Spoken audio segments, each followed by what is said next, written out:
Hey, just a quick warning. This segment does talk about mental health issues, substance abuse, and suicide. So if you're sensitive to those topics, we understand, and you might want to skip this one.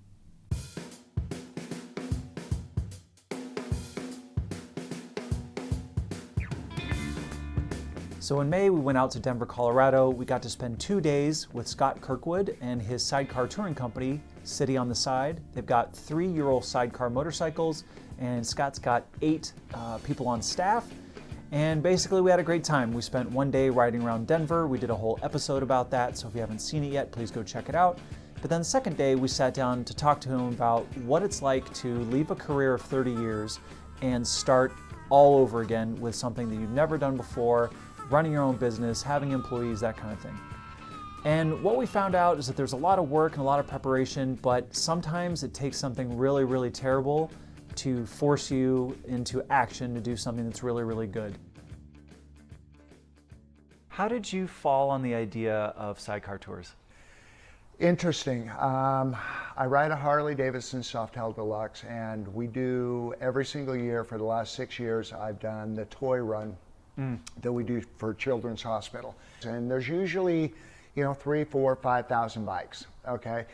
And so 4 years ago, I was there, and and everybody's got their bikes lined up, and it's almost like a show. Sure. And mine's the most beautiful bike, right. And blah blah blah, all that kind of what we Harley riders do. Right. Because nobody's got a more beautiful bike than mine. And it was interesting because we were kind of walking around checking them out, and there was a crowd around something. I mean, like literally a crowd, and I'm like, what are they looking at? That must be a really killer bike. And it was an old beater Ural. I mean, there was nothing fancy about it. It was rusted out. In fact, that Ural, the person who owns that is now one of my sidecars. No way. One of my riders, yes. And so I saw that, and I'd never seen a sidecar for real. Yeah. Hogan's Heroes, Sure. and all that kind of stuff. And it's just like, I must have one of those. Oh my God, that's awesome. So it took me about 9 months, but I found a 2005 Retro, which is the one that I wanted because it's pretty much straight out of the 40s. For sure. Like that. I'm really into vintage. And so I bought her, and she was rough, and we did a lot of work on her. And so then I got involved with, Ural and Ural Instagram and Soviet Steeds and all these other guys, and started getting into it. And really, and I got to hand it to the guys at Retro Tours Paris, Charlie, Jan, Remy, and Julien, because there was a photo of 2 sidecars with one in the chair, one on the pillion, with the Eiffel Tower in the background. And it's just like, hold on, wait a minute, what are they doing over in Paris? So I zoomed in, saw the logo, Retro Tours Paris, went to the website, it's like, oh my God, they're doing tours in Paris on sidecars. And so immediately, it just came in that is something I would be extremely interested in getting involved in. And so I actually flew over to Paris, spent 4 days with those guys, and they were very forthcoming with information. Came back. I've been a business consultant for 16, 17 years. At that time I was 55 years old. I'm 58 now. I've been working for my company at that time for 29 years, and I knew I'm 58, but I feel 32. Sure. Okay, and I knew that retirement is kind of lingering out there, but I'm not going to stop. And so this just kept building and building and building. And so I started taking all the courses, every course I could at the Small Business Administration, the SBA, drove the counselors crazy, because once you take a class and you got free access to the counselors, right. And we built a really good business plan, really good marketing plan. I spent about 1.5 years working on the foundation of the business before I even bought my first bike, because I knew that a lot of people jump in and then it's like, wait a minute, I didn't expect this. And really the driving force behind this was, unfortunately, I lost my son on April 3rd of 2016. And I just shut down. I mean, I put everything in a box and put it in the bedroom and says, maybe I'll get to this, maybe I won't, whatever. And, you know, about 3 months after his passing, I jumped on the Harley and I called my work and I said, I'm going for a ride. Yeah. I don't know when I'm coming back.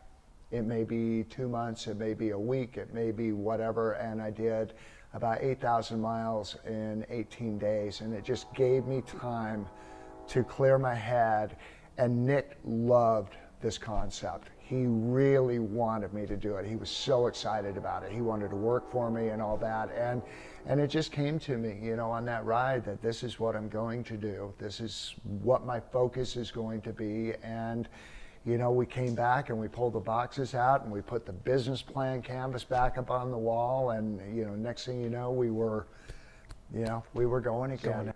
Okay, this has been, to hold down a full-time job, to run a company has been the most difficult thing I've ever done in my life. It has been, everybody told me this is going to be the hardest thing you've ever done, and I didn't believe them. It's like, now I know motorcycles and I know business and I'm a business consultant and I know all this stuff.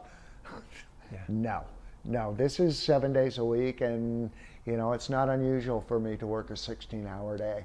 But it's for you, for something you love. It's for something that I love, and and again, and it comes back. You know, this is not a money thing. I mean, we do a ton of charitable causes. We do the VA nursing home run every year. We're going to be doing a run in Longmont, which is up north here of Denver, for Make-A-Wish Foundation. You know, I got a call one day from a girl that her grandmother has advanced Alzheimer's and dementia, and you know, she used to ride with the family, and she said, you know, would you be willing, or do you know somebody that would be willing to take my grandma, because we're losing her, out on Grandma Helen's last ride is what we called it. And it was just like, you tell me where, you tell me when, you know, and we are there, you know, and we charge for assisted living tours. It's actually, but we only charge half of what the normal tour would be, you know, because, you know, they want to get out, you know, and they want to do things, and they want to, get out of the Be alive room, again. feel alive again, you know, and we've taken people with, you know, paralyzed from the waist down, you know, and we've got them in the chair and we've taken them out, and just to look down as a rider and just see, it's like, oh my God, this is so cool. That's awesome. I'm alive again. Yep. I'm alive again, man.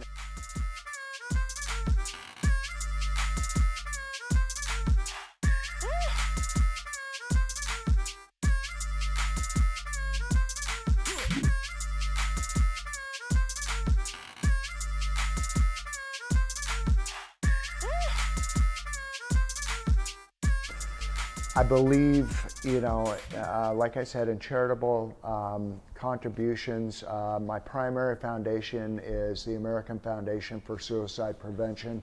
Very involved in that. It's one I really believe in. Have you heard of the Distinguished Gentleman's Ride? Have you heard of this? Absolutely. Do you participate in that? Yep. So that was the first charity ride I've ever done. I've been riding, it'll be year 14, I think, this year. Last year was only my first. And I had a great experience. Right. And we're doing it again. We ran 4 bikes in it last year. Yeah. I started out with a goal of like $200, so I didn't think anybody was going to pitch in. And I put in the first 50, right? Right. We wound up being the number 3 fundraiser in Minnesota, and I only asked our viewers and our friends, and like, I had a personal reason to do that. Yeah. And I had a personal reason to do that. And I just, the support that I got blew me away. It's personal to me as well. You know, they're focusing on men's mental health and suicide, as well as the cancer. Which is awesome. Yeah. You know, I'm helping friends that are going through the same thing right now that I've gone through, which was the most traumatic experience in my life. You know, is, you know, losing my 20-year-old son. He was my only child. You know, and so, you know, being able to be of service at that level, and not only through charitable contributions and all that kind of stuff, but also be able to grab somebody by the hand and pull them through and keep them sober and keep them on the straight and narrow and help them go through the exact same phases that I went through. I mean, I look at, I've got a friend, Carrie, who her son took his life 9 months ago, and I see, and it's not easy to do because, you know, and I'm like, okay, well, I'm going to walk you through this. I'm going to be, but what it did is it took me back You're to walking day through one. it again. It took You're me doing it back to again. week 1. It took me back to month 1, and I didn't see that coming. And it was just like, oh my God, you know, so, you know, I do, you know, really believe in that. And, you know, like I said, you know, that is something that is absolutely number 1 on our mission statement, you know, is giving back to community. You know, we want to give back to community, and we want to be of service. If any aspect of this episode really resonated with you, especially the parts about depression or mental health or suicidal thoughts, please contact the American Foundation for Suicide Prevention. Their website is afsp.org. If you have a few extra dollars, I'd really appreciate it if you could donate in memoriam to Nick Kirkwood. Thanks for watching this episode.